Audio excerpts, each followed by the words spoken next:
compatriotes, l'année dernière, à pareil moment, je vous adressais mes vœux de nouvel an à partir de notre cher pays, des vœux d'espérance, inspirés par le changement de régime et surtout par la profession de foi de la junte qui a pris le pouvoir le 5 septembre 2021. Le CNRD s'était en effet solennellement engagé à mettre fin au dysfonctionnement des institutions, à l'instrumentalisation de la justice et au piétinement des droits et libertés des citoyens. Malheureusement, la justice qui devait servir de boussole dans la mise en œuvre de cette profession de foi est vite retombée dans les dérives du passé. La remise en cause des libertés fondamentales, notamment des libertés d'association et de manifestation, la spoliation et la détention arbitraire de leaders politiques et de la société civile et l'exil forcé de certains d'entre eux sont des illustrations éloquentes de ces dérives. Mes chers compatriotes, en dehors de la période 1984-1985 passée à l'étranger pour les besoins de ma formation, 2022 aura été l'année de ma vie au cours de laquelle j'ai été le plus longtemps absent de la Guinée. Même pendant cette absence que j'ai vécue avec nos nombreux compatriotes de l'étranger, bénéficiant de leur soutien et de leur bienveillante attention, je suis resté très proche des Guinéens de l'intérieur, de leurs souffrances comme de leurs réjouissances. Aussi, avec la foi d'un avenir radieux pour notre pays, je souhaite pour ses fils et ses filles, de l'intérieur comme de la diaspora, une bonne année 2023. Aux malades et aux moins bien portants, mes prières de guérison et de prompt rétablissement. À nos disparus, notamment ceux décédés cette année lors des manifestations pacifiques ou suite aux nombreux accidents tragiques sur nos routes, mes prières de repos éternel avec la grâce de Dieu. Mes chers compatriotes, l'année dernière, lorsque je vous présentais mes vœux, je croyais fermement au début d'une nouvelle ère pour notre pays, celle d'un nouveau départ et l'amorce d'un pas décisif pour affronter et vaincre ensemble les démons de notre passé. Nous étions en effet tous animés de la volonté de saisir cette nouvelle opportunité pour écrire ensemble, dans la paix et la concorde, une nouvelle page de notre histoire. C'est pourquoi nous avons tous accueilli, dans la ferveur populaire, le changement de régime intervenu le 5 septembre 2021, dans un contexte d'impasse démocratique, d'instrumentalisation de la justice et de piétinement des droits et libertés des citoyens. Mes chers compatriotes, ceci dit, nous ne sommes pas partisans des coups d'État qui en appellent d'autres. Nous ne sommes pas des soutiens et complices des dictatures qui ne feront le bonheur de personne. Nous ne sommes pas des adeptes de la loi du plus fort et qui est contraire aux règles et aux principes de la démocratie et de l'état de droit qui constituent nos valeurs sacrées. Pour autant, l'UFDG et l'ANAD ne sont pas une opposition au CNRD comme vous voudrez le faire croire. Les doctrinaires de la division, les chantres de la démagogie politique et les pêcheurs à nos troubles qui ont toujours fait dérouter les régimes guinéens de leur mission régalienne de protection des citoyens et de leurs droits et libertés. Au contraire, dès le départ, nous avons apporté un soutien ferme et assumé au CNRD et au gouvernement de transition. Personnellement, j'ai fait, au vu aussi de tout le monde, le tour des organisations internationales pour plaider leur soutien au CNRD et pour solliciter leur assistance technique et financière au processus électoral devant conduire au retour à l'ordre constitutionnel. Nous étions alors convaincus que la justice allait être la boussole et le dialogue le moins privilégié pour la conduite de la transition. Si aujourd'hui la confiance est rompue et les espoirs déçus, c'est parce qu'il y a eu des actes qui suscitent la méfiance et des discours qui nourrissent la suspicion. Le harcèlement des acteurs politiques et des leaders d'opinion, ainsi que la vague de poursuites engagées contre eux, ne sont pas en conformité avec nos lois et nos attentes.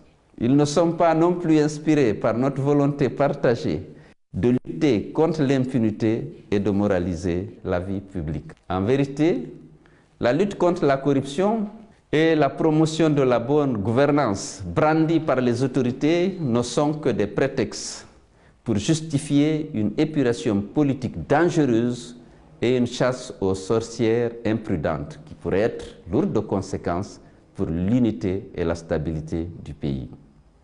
Disqualifier les uns, privilégier les autres n'est pas une option en démocratie, ni une démarche politique compatible avec la paix et la cohésion sociale.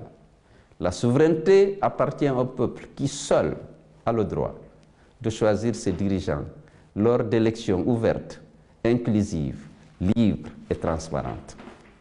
Par ailleurs, comment retenir notre indignation face aux déviances de la justice qui a tendance à remettre en cause les droits acquis et les libertés fondamentales des citoyens? Certains sont spoliés de leurs biens, privés de leurs droits élémentaires, sans le moindre ménagement ni aucune possibilité de recours.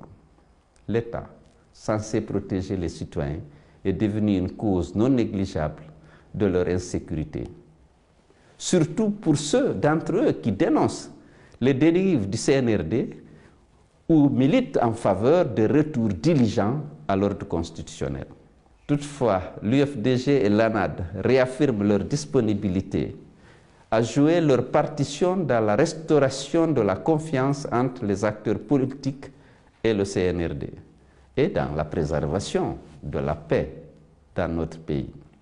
À cet égard, nous sommes disposés à prendre part au dialogue inclusif recommandé par la conférence des chefs d'État et de gouvernement de la CEDEAO et à contribuer à l'émergence d'un consensus susceptible de favoriser un retour apaisé à l'ordre constitutionnel. Mes chers compatriotes, j'entends tous les cris de désespoir et de révolte qui s'élèvent à travers le pays. Je voudrais exprimer à chacune des victimes de l'arbitraire et des innombrables injustices ma compassion, mon soutien et toute ma solidarité. La force a ses limites dans le temps, ce temps qui pense toutes les blessures et répare toutes les injustices. Nous ne pouvons pas combattre une tyrannie et la remplacer par une autre, alors que notre mémoire est douloureuse du lourd tribut subi par nos militants et de tous les sacrifices consentis par nos concitoyens pour que chacun de nous vive en homme libre dans un pays libre. Ce n'est pas le moment de baisser les bras et de relâcher les efforts face à tous les obstacles et les infortunes de la lutte politique. Nous sommes définitivement vaincus que ceux qui renoncent à la lutte. Seuls les peuples résignés à leur sort subissent la fatalité de l'oppression et de la violence. Je profite de l'occasion solennelle du Nouvel An pour saluer la mémoire des martyrs de notre lutte démocratique qui sont morts pour la Guinée. Je voudrais aussi exprimer ma solidarité et mon soutien aux acteurs politiques et de la société civile qui sont arbitrairement privés de liberté dans l'unique but de faire taire toutes les voix discordantes. Les mêmes raisons expliquent la mise sous contrôle judiciaire de plusieurs de nos cadres, parmi les plus valeureux.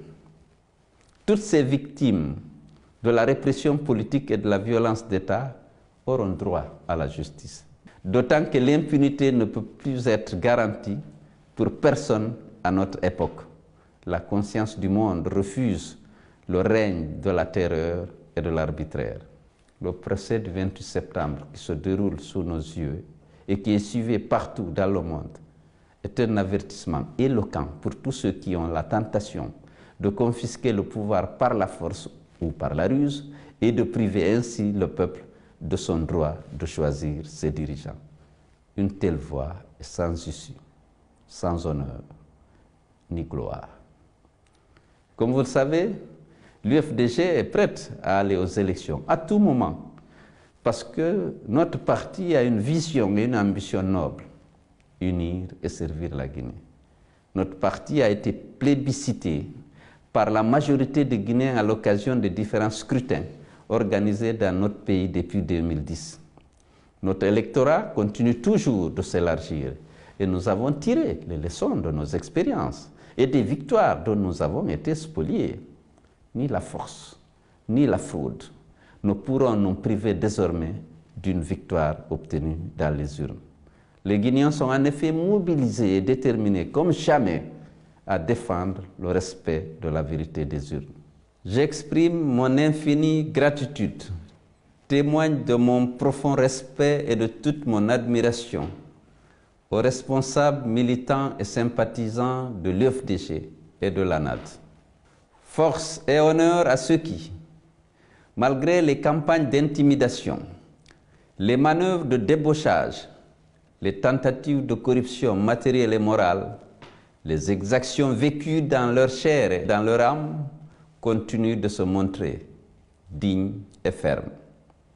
Dans cet hommage, je voudrais mentionner les dynamiques fédérations de l'UFDG de l'étranger, dont la plupart m'ont invité à leur rendre visite et qui n'ont pas manqué de renouveler avec force leur fidélité à notre grand parti et de réaffirmer leur détermination à continuer le combat pour l'avènement en Guinée d'une société unie, prospère et respectueuse des droits humains et des libertés fondamentales. Grâce à l'engagement de tous les instants des militants, à leur abnégation de tous les jours, l'UFDG demeure une grande force politique dont la capacité de mobilisation et le poids électoral sont reconnus au-delà de nos frontières. Sa victoire pour prendre en main les destinées de notre pays, lui ouvrir le chemin d'un développement économique et social inclusif et garantissant à ses enfants l'égalité des droits et des chances, est aussi proche qu'inéluctable. Mes chers concitoyens, après de longs mois d'attente et d'actions dilatoires, un accord de principe a été conclu avec la CEDEAO à propos de la durée et du chronogramme de la transition. Cet accord a été validé par la conférence des chefs d'État et de gouvernement tenue le 4 décembre 2022 à Abuja, qui a demandé aux autorités guinéennes d'organiser un dialogue incluant les partis les plus représentatifs du pays en garantissant la liberté et la sécurité de tous les participants à ce dialogue. En envisageant, si nécessaire, la tenue de ce dialogue inclusif dans un autre pays de la communauté sous-régionale. Je voudrais saisir cette occasion pour demander solennellement au président de la transition de faire de 2023 une année de restauration de la confiance entre les Guinéens. Selon l'illustre philosophe chinois Confucius, la condition sine qua non pour qu'un peuple vive dans la paix et la prospérité, ce ne sont pas les armes ou l'abondance alimentaire, mais la confiance du peuple en son gouvernement. Le CNRD doit donc mener des actions courageuses pour restaurer cette confiance et favoriser le rassemblement, gage de paix dans le pays et de réussite de la transition. Ces actions courageuses doivent comprendre au premier rang le respect de la résolution de la conférence des chefs d'État de la CEDEAO relative à l'ouverture d'un dialogue inclusif avec la participation des partis politiques les plus représentatifs.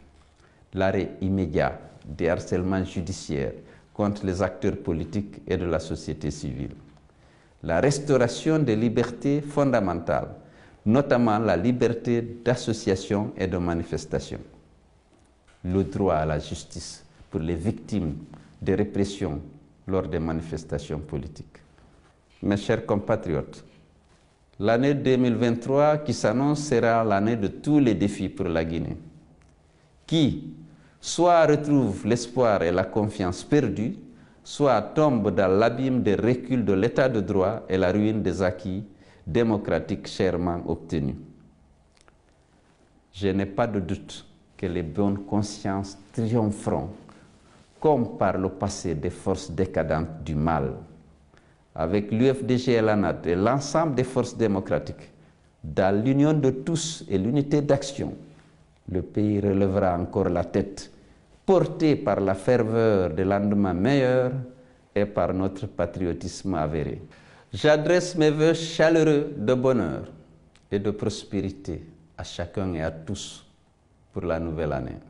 Que 2023 soit une année de paix, de stabilité et de prospérité pour notre pays à la croisée des chemins et d'accompagnement.